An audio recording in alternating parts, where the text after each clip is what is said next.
Hello and welcome to the first tips and tricks. This is a little different video. It's not a how-to video. It's just a few minutes of some helpful tips from a Canvas user that don't really fit really well in a how-to video. So the first thing we're going to talk about is using these menu items at the top. First is your courses. When you click on your courses, you're going to see everything that you're already enrolled in and anything you may have been enrolled in the past. It's all going to be in this list. So if you're wondering if you had a course, there's past, there's new. You can see whether it's published or unpublished, so please use your courses. Your grades tab, it's going to take you right to your classes, things that you can grade.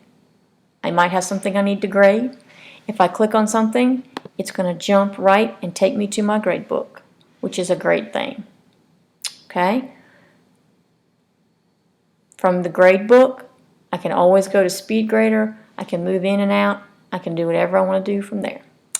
The calendar is also a fabulous, fabulous tool. Use your calendar to create events. If I double click the calendar event, I can make an assignment. I can go ahead and tell it that I want to give a chapter test or a quiz and I want to give it on this date. Right? I can put it in any one of the courses that I want. I'm going to put this in a biology course. I can put it in any group. I can go ahead and, I don't have to publish it if I don't want to, but I'm going to go ahead and publish this one. I've got more options. All right. It's going to go ahead and allow me to create the assignment directly from here. All right. So this is a great, great, great tool. Okay. So please, you can go ahead and flesh out your entire course on your calendar without having to go through and try to figure out when everything is. The other is the Commons, and that's a free place for you to get ideas for other Canvas lessons. I'm going to warn you, I don't like it. You can't preview stuff. So if you see quizzes on something, you have to import it into your course in order to see what it is. And that's kind of something I'm hoping that they're going to fix pretty well. But it's not there yet. Okay. So I'm going to go back to courses. I'm going to go ahead and look at my pretend class. And first thing I'm going to tell you is use the setup checklist. Start at the top, put the content in that you need, and complete each of these tasks. And if you do each one of these things, you're going to find that at the end you have a really good course. Make your courses interesting. Have something on the front page for kids to look at. All right? Everything inside the page or inside the module is editable.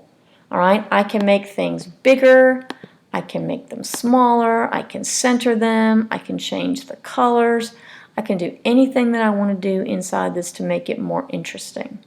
Okay, I'm going to make this maybe some orange, I'm going to make it bold, maybe I want to make, let's see, maybe change, I don't know why I want to do this, but I can change that. If I have an image, I can make the background blue. I can do any of those things that I want. All right. Upload images. All right. If you have images or if you have files, go ahead and upload them. All right. Once they're in your course, you have them forever. I'm going to upload an image that I have on this computer, and it's not anything special. I'm going to upload this one.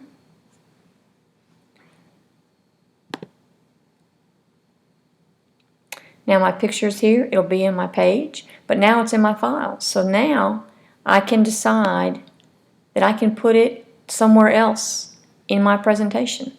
Now I want to put it right here. So if I go ahead and edit my page, I can put my cursor, I've got my images.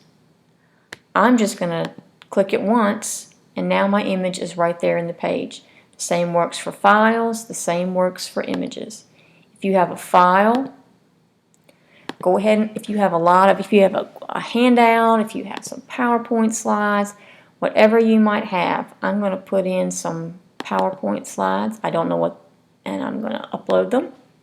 You can make files and folders if you would like and organize them that way. Okay. Now inside my course files, I've got an image, but I've also got these PowerPoint slides. So I'm going to come down here and I'm going to click the PowerPoint slideshow, and it's going to automatically create a link right inside my page. I didn't have to do anything. All I did was click it. Okay? You can also embed things in your pages, which makes things really, really good. So let's say, for example, I want to put at the beginning of my page, I want to put a YouTube video. All right, here's my YouTube video. Clicked embed. I'm going to copy this text. I'm going to go back to my first block. I'm going to click HTML editor. I'm going to paste it in. I'm going to go back to rich content editor, save, and now my video is embedded in my page and it will play inside of my page. If the video is blocked, it doesn't do you any good to put it in there, it's still going to be blocked, so it's got to be a video that's not blocked. The video will play right inside the page.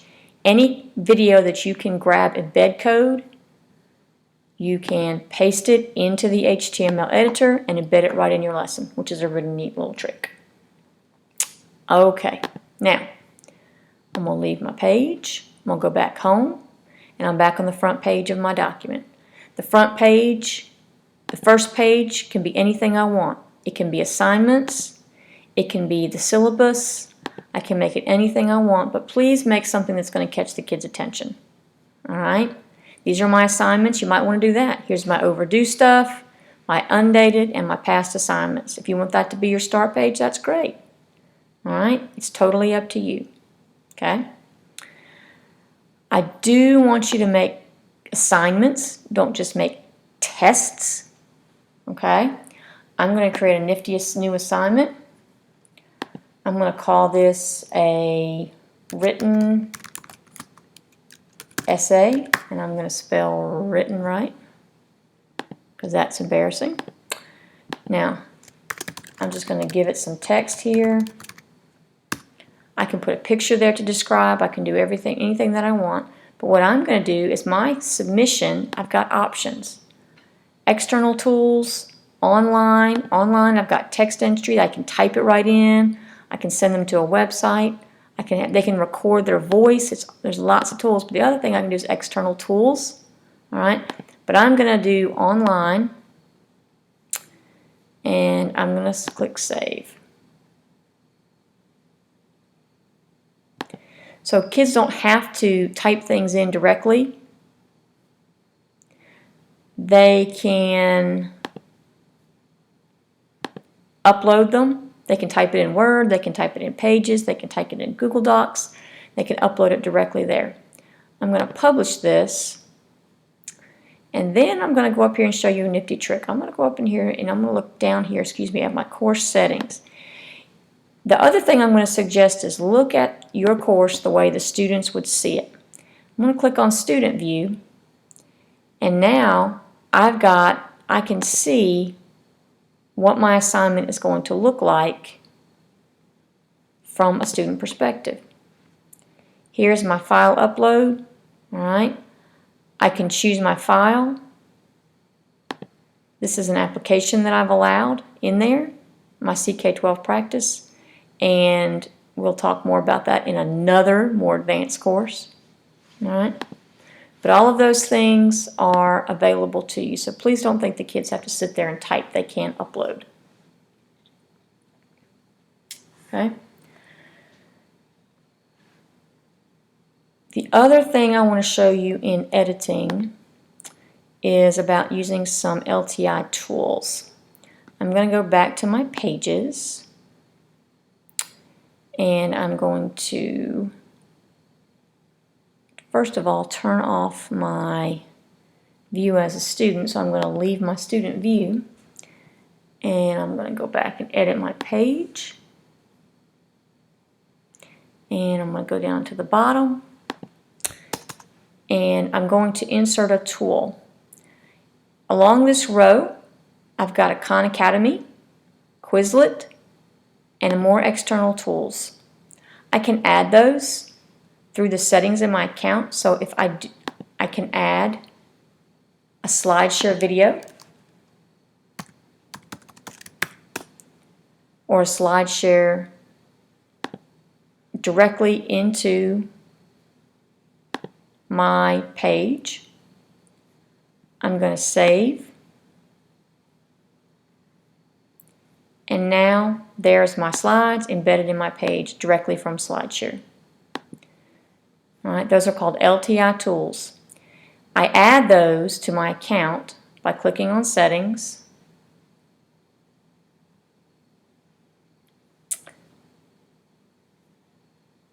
Registered Services, and Other Services. I can add those there, but I can also add LTI Tools manually.